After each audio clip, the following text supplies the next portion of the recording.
ನಾಯಿ ಬೊಗಳುತ್ತು ಅನ್ನೋ ಒಂದು ಕಾರಣಕ್ಕೆ ಮಾಲೀಕನ ಮೇಲೆ ಹಲ್ಲೆ ಮಾಡಿರುವಂಥ ಘಟನೆ ಬೆಂಗಳೂರಿನಲ್ಲಿ ವರದಿಯಾಗಿತ್ತು. ಬೆಂಗಳೂರಿನ ಶೇಷಾದ್ರಿಪುರದಲ್ಲಿ ನಾಯಿ ಬೊಗಳುತ್ತು ಅನ್ನೋ ಕಾರಣಕ್ಕೆ ಬಂದು ಗಲಾಟೆ ಮಾಡಿದಾನೆ.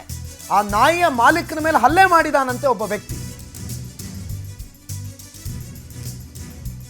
ಈ ವಿಚಾರಕ್ಕೆ ಸಂಬಂಧಪಟ್ಟಂತೆ ಹಲ್ಲೆ ಮಾಡ್ತಾ ಇದ್ದಂಗೆ ಸ್ಟೇಷನ್ ಮೆಟ್ಲ ಮೇಲೆ ಈ ಪ್ರಕರಣ ಹೋಗುತ್ತೆ.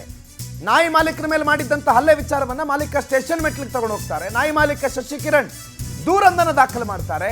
ರಂಗಪ್ಪ ಅನ್ನೋರ ವಿರುದ್ಧ ಈಗ ರಂಗಪ್ಪನಿಗೆ ಶಾಕು. ಹಲ್ಲೆ ಮತ್ತು ಅವಾಚ್ಯ ಶಬ್ದಗಳಿಂದ ನಿಂದನೆ ಮಾಡಿದ್ದಾರೆ ಅನ್ನುವಂಥ ದೂರು ದಾಖಲಾಗ್ತಾ ಇದ್ದಂಗೆ ಶೇಷಾದ್ರಿಪುರ ಠಾಣೆಯ ಪೊಲೀಸರು ರಂಗಪ್ಪನ ವಿರುದ್ಧ FIR ಮಾಡಿದ್ದಾರೆ. ನಾಯಿ ಬೊಗಳುತ್ತು ಅನ್ನೋ ಕಾರಣಕ್ಕೆ ನಾಯಿಯ ಮಾಲೀಕನ ಮೇಲೆ ಹಲ್ಲೆ ಮಾಡಿದ್ದಂತಹ ರಂಗಪ್ಪ, ಆತನ ಮೇಲೆ FIR ದಾಖಲಾಗಿದೆ. ಆತ ಹಲ್ಲೆ ಮಾಡ್ತಾ ಇರುವ ವಿಡಿಯೋ ಕೂಡ ದಾಖಲಾಗಿದೆ. ವಿಡಿಯೋವನ್ನು ಆಧರಿಸಿ ಪೊಲೀಸರು ತನಿಖೆಯನ್ನು ಆರಂಭ ಮಾಡಿದ್ದಾರೆ. ಆದರೆ ಎಂಥ ವಿಚಿತ್ರ ರೀ, ನಾಯಿ ಬೊಗಳುತ್ತು ಅನ್ನೋ ಕಾರಣಕ್ಕೆ ಬಂದು ಹಲ್ಲೆ ಮಾಡ್ತಾರೆ. ಪ್ರಾಣಿಗಳು ಅವಕ್ಕೂ ಬದುಕೋ ಅರ್ಹತೆ ಯೋಗ್ಯತೆ ಇದೆ. ಇನ್ಫ್ಯಾಕ್ಟ್ ಮನುಷ್ಯರಿಗಿಂತ ಸ್ವಲ್ಪ ಜಾಸ್ತಿನೇ ಇದೆ. ನಾವೆಲ್ಲ ಹಾಳು ಮಾಡ್ಕೊಂಡಿದ್ದೀವಿ, ಅವು ಹಾಳು ಮಾಡ್ಕೊಳ್ಳದೆ ಬದುಕ್ತಾ ಇವೆ.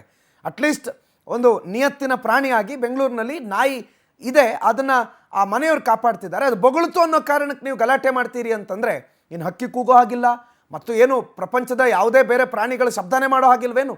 ವಿಡಿಯೋ ಒಂದಿದೆ ನೋಡಿ, ಶಶಿಕುಮಾರ್ ಅವ್ರು ಮಾಡ್ಕೊಂಡಿರ್ಬೋದು. ಮಾತಾಡ ಬಾ ಬರ್ತಾರೆ ಈಗ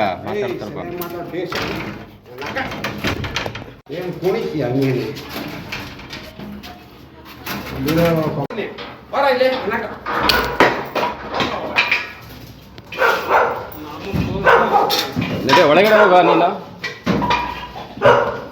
ನಡೆ ಒಳಗಡೆ ಹೋಗ ನೀನು, ನಡೆ ಒಳಗಡೆ ನಡಿಯ ನೀನು.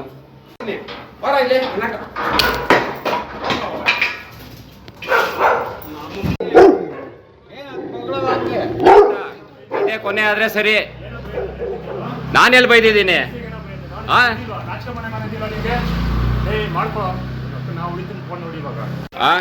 ಮಕ್ಳಿಗೆ ಯಾವನ್ ಹೊಡೆದವನಲ್ಲಿ ಅವನು ಇಲ್ದೇ ಇರೋದೆಲ್ಲ ಹೇಳ್ತಾನಲ್ಲಿ ಹೊಡಿತಾನೆ ಅಂತ. ನಿನಗೂ ಅಷ್ಟೇ ಅವತ್ತೇ ಹೇಳಿದ್ದೀನಿ ಇದೇ ಕೊನೆ ಅಂತ. ಇದೇ ಕೊನೆ ಆದ್ರೆ ಸರಿ. ನಾನೆಲ್ಲಿ ಬೈದಿದ್ದೀನಿ?